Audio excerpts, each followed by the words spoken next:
Hi friends and families, welcome to Free Baking Class by Elfin. இன்னைக்கு ஒரு பர்ஃபெக்ட்டான choco almond cake தான் பார்க்க போறோம். இந்த ரெசிபியை ஈஸியா சிம்பிளா அதுவும் எக் இல்லாம எக்லெஸ்ல ஒரு சாக்கோ ஆல்மண்ட் கேக் வந்து இந்த வீடியோவில் தெளிவாக சொல்லி கொடுத்துருக்கோம். ஸோ வந்து வீடியோவை ஸ்கிப் பண்ணாமல் பாருங்கள். நீங்கள் ஃப்ரீயாகவே பேக்கிங் கற்றுக்கணுமா இல்லை பேக்கிங் கற்றுக்க ஆவல வந்து பக்கத்தில் கிளாஸஸ் இல்லையா, ஜஸ்ட் எங்கள் சேனலை சப்ஸ்கிரைப் பண்ணி ஃப்ரீ பேக்கிங் கிளாஸில் ஜாயின் பண்ணிக்கோங்க. இது முற்றிலும் இலவசமாக வழங்கக்கூடிய ஒரு கேக் பயிற்சி வகுப்பு. நீங்கள் இதுக்கு எந்த ஒரு ஃபீஸும் கட்ட தேவையில்லை, எந்த ஒரு எஜுகேஷன் குவாலிஃபிகேஷனும் தேவையில்லை. ஜஸ்ட் சேனலை சப்ஸ்கிரைப் பண்ணி ஃப்ரீ பேக்கிங் கிளாஸில் ஜாயின் பண்ணிக்கோங்க. அது மட்டும் இல்லாமல் நீங்கள் பேக்கிங் கற்றுக்க ஆவலாக இருக்கீங்க அப்படின்னா ஆல்ரெடி வந்து 80 கிளாஸஸ்க்கு மேலே வந்து நம்ம பேக்கிங் பற்றினா அடிப்படையிலிருந்து ஹை லெவல் வரைக்கும் நம்ம வந்து டிப்ஸ் அண்ட் ட்ரிக்ஸோட எல்லா ரெசிபியும் அப்லோட் பண்ணியிருக்கோம். தேவைப்படுறவங்க சேனலோட லோகோ இருக்கும்ல, லோகோவை கிளிக் பண்ணிங்கன்னா உள்ள வரிசைக்காக கிளாஸஸ் இருக்கும். தேவைப்படுறவங்க அதை செக் பண்ணி பாருங்கள், உங்களுக்கு இன்னுமே யூஸ்ஃபுல்லாக இருக்கும். Thank you for all. இந்த கேக் எப்படி செய்யலான்னு இந்த வீடியோவில் பார்க்கலாம். ஃபர்ஸ்ட்டு ஒரு ஈரமில்லாத பவுல் எடுத்துக்கலாம். இதில் 250 ml கப்பில் ஒரு கப் அளவு தயிர் எடுத்திருக்கேன். இந்த கப்பு வந்து 250 கிராம் அளவு தயிர் எடுத்துக்கோங்க. நீங்கள் கப் மெஷர்மெண்ட்டில் எடுக்கலைன்னா கிராம் மெஷர்மெண்ட்டில் 250 கிராம் அளவு. கூடவே 1/2 டீஸ்பூன் அளவு பேக்கிங் சோடா வந்து சேர்த்துக்கலாம். சேர்த்துட்டு நம்ம ஒரு விஸ்க் வச்சு கலந்தோன்னா ஃபோம் மாதிரி கெட்டியாக ஸ்மூத்தாக பொங்கி வரும். அப்போ தான் வந்து பேக்கிங் சோடா வந்து இந்த தயிர் கூட ஆக்டிவேட் ஆகிருக்குன்னு அர்த்தம். ஸோ வந்து நம்ம முட்டை பயன்படுத்தலையில் முட்டைக்கு பதிலாக நம்ம இதை பயன்படுத்தும் போது இந்த மாதிரி ஆக்டிவேட் ஆனால் மட்டும்தான் நம்மளுக்கு வந்து பர்ஃபெக்டாக ரெசிபி வந்து கிடைக்கும். ஸோ வந்து இந்த மாதிரி ஆக்டிவேட் ஆகுதான்னு பார்த்துக்கோங்க. தயிர் ஜில்லுன்னு இருந்துச்சுன்னா இது வந்து ஆக்டிவேட் ஆகாது. பாருங்கள், இந்த மாதிரி நொறையாக பொங்கி ஒரு க்ரீமியாக வந்துருச்சு. தயிர் வந்து திப்பி திப்பியாக இருந்தது, இப்போ பாருங்கள் க்ரீமியாக இருக்குது. இந்த மாதிரி ஆனதுக்கப்புறம் 3/4 கப் அளவு சர்க்கரை எடுத்துருக்கேன். அதாவது கரெக்டாக 150 கிராம் அளவு எடுத்துக்கோங்க. நீங்கள் இதுக்கு ஒயிட் சுகருக்கு பதிலாக நீங்கள் நாட்டு சர்க்கரை பயன்படுத்துறீங்கனாலும் கரெக்டாக அந்த நாட்டு சர்க்கரையை மிக்சியில் பொடி பண்ணிவிட்டு கரெக்டாக 150 கிராம் அளவு வர்ற மாதிரி சேர்த்துக்கோங்க. இது கூடவே 250 ml கப்பில் 1/2 கப் அளவு வாசனை இல்லாத எண்ணெய் எடுத்திருக்கேன். இந்த எண்ணெய் வந்து கோல்டு வினர் எண்ணெய் தான் நான் எடுத்திருக்கேன். 125 ml அளவு எடுத்துக்கோங்க. கிராமில் எடுத்தீங்கனாலும் ஈக்குவலாக தான் இருக்கும். 125 கிராம் அளவு வாசனை இல்லாத எண்ணெய் எடுத்துக்கோங்க. இந்த கேக்கை நீங்கள் இன்னும் ரிச்சாக பண்ணணும் அப்படின்னு நினச்சிங்கன்னா பட்டரை உருக்கிட்டு அது சூடு ஆறுனதுக்கப்புறம் 125 ml எடுத்து பயன்படுத்துனீங்கன்னா இன்னுமே வந்து கேக் ரிச்சாக இருக்கும். இப்போ சக்கரை கரையிற அளவுக்கு இது எல்லாத்தையும் நம்ம மிக்ஸ் பண்ணிக்கணும். சக்கரை வந்து கம்ப்ளீட்டாக கரைஞ்சி ஒரு கண்டென்ஸ்டு மில்க் பேட்டர் மாதிரி நம்மளுக்கு ரெடியாகி கிடைக்கணும். அந்த அளவுக்கு நம்ம வந்து கலந்து எடுத்துக்கலாம். பீட்ரு பயன்படுத்தணும்னு அவசியம் இல்லை. பீட்ரு பயன்படுத்துனீங்கன்னா அதோட கர்டோட தன்மையெல்லாம் மாறிடும். ஸோ வந்து ரொம்ப பீட் பண்ணக்கூடாது. ஜஸ்ட் வந்து இந்த மாதிரி விஸ்க் வச்சு சக்கரை கரையிற அளவுக்கு நம்ம கலந்து எடுத்துக்கலாம். இது கூடவே 1 டீஸ்பூன் அளவு வெண்ணிலா எசன்ஸ் சேர்த்துக்கலாம். இதையும் சேர்த்துட்டு நம்ம நல்லா கலந்து எடுத்துக்கலாம். எக் ஸ்மெல் வராது, இருந்தாலும் இந்த கேக்கோட ஃப்ளேவரை இன்னும் கொஞ்சம் ரிச் ஆகுறதுக்காக தான் நம்ம வந்து வெண்ணிலா எசன்ஸ் சேர்க்குறோம். இதை சேர்த்துட்டு நல்லா நம்ம கலந்ததுக்கப்புறம் 250 ml கப்பில் 1/3 கப் அளவு காய்ச்சி ஆற வச்ச பால் எடுத்திருக்கேன். அதாவது 80 ml அளவு பால் எடுத்திருக்கேன். இந்த பாலையும் சேர்த்துட்டு நல்லா நம்ம வந்து மிக்ஸ் பண்ணிக்கலாம். கண்டிப்பாக காய்ச்சி ஆற வச்ச பாலை தான் நீங்கள் பயன்படுத்தணும். இந்த மாதிரி கலந்து எடுத்ததுக்கப்புறம் பவுலில் கரெக்டாக 1/4 கப் அளவு மைதா எடுத்திருக்கேன். நீங்கள் கோதுமை பயன்படுத்துறீங்கனாலும் 1/4 கப் எடுத்துக்கோங்க. 1/4 கப்புங்கிறது 150 கிராம் அளவு.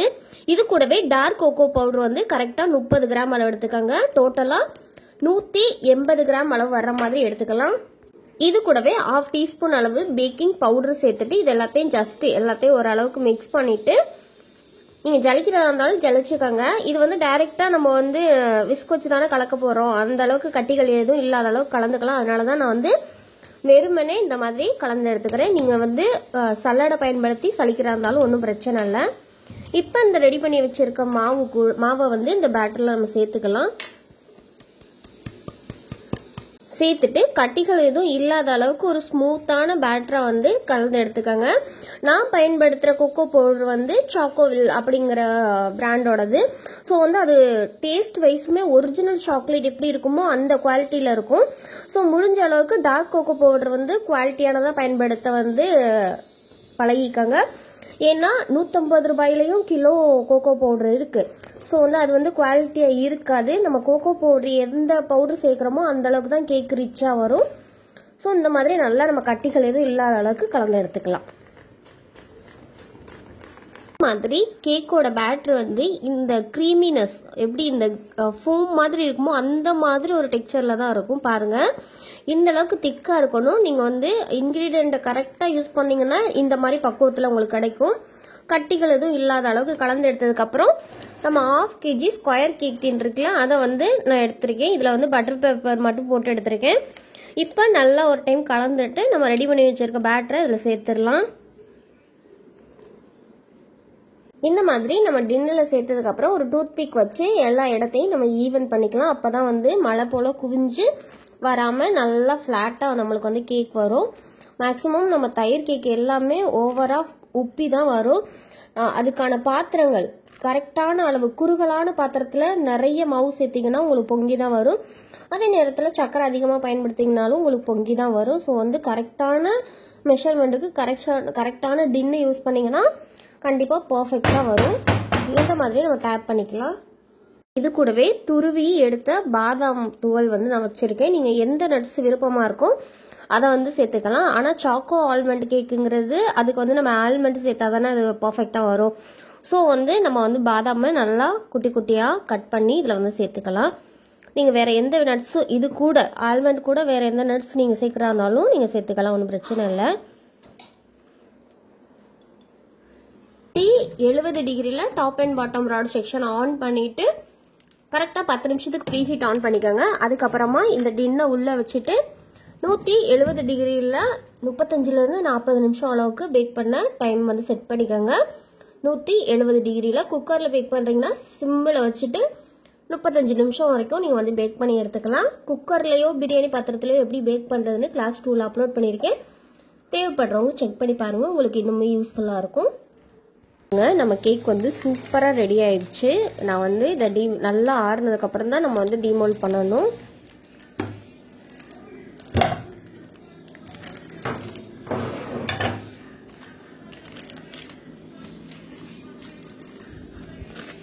ஒரு ப்ரௌனியோட டெக்ஸ்சர் எந்த அளவுக்கு இருக்குமோ அந்த அளவுக்கு இந்த கேக்கோட டெக்ஸ்சர் இருக்கும். நான் வந்து கட் பண்ணி காமிக்கிறேன் பாருங்கள் எந்த அளவுக்கு நம்மளுக்கு பர்ஃபெக்டாக வந்திருக்குன்னு. இந்த நட்ஸ் இருக்கிறனால மேலே மட்டும் கொஞ்சம் பார்த்து கட் பண்ணுங்கள், அதாவது கொஞ்சம் ட்ரையாக கிறிஸ்பியாக இருக்கிற மாதிரி இருக்கும். கீழெல்லாம் நல்லா பர்ஃபெக்டாக வந்து ஸ்லைஸ் ஆகி கிடச்சிருக்கும்.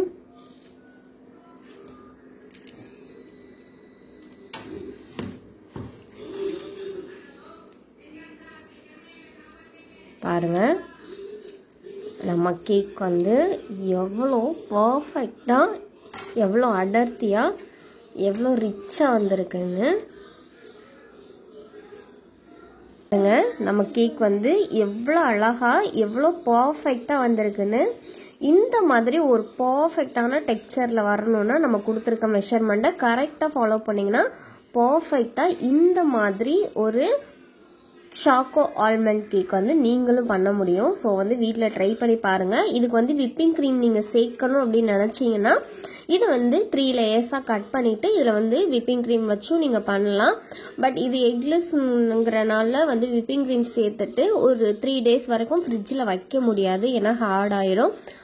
வெறுமனே இது வந்து டீ கேக்கோ அல்லது இந்த பீஸ் கேக்குன்னு சொல்லுவோம்ல அந்த மாதிரி இது வந்து ஒரு எக்ஸ்ட்ரா ரிச் கேக்காக இருக்கும். இது மேலே இன்னும் எக்ஸ்ட்ரா நீங்கள் ஃப்ளேவர் சேர்க்கணும்னு நினச்சிங்கன்னா டார்க் அமௌண்ட் சாக்லேட் வந்து டபுள் பாயில் மெத்தடில் மெல்ட் பண்ணிவிட்டு அது கூட விப்பிங் க்ரீம் சேர்த்து ஒரு கனாஷா ரெடி பண்ணிவிட்டு இது மேலே அப்ளை பண்ணிங்கன்னா இன்னுமே ரிச்சாக இருக்கும்.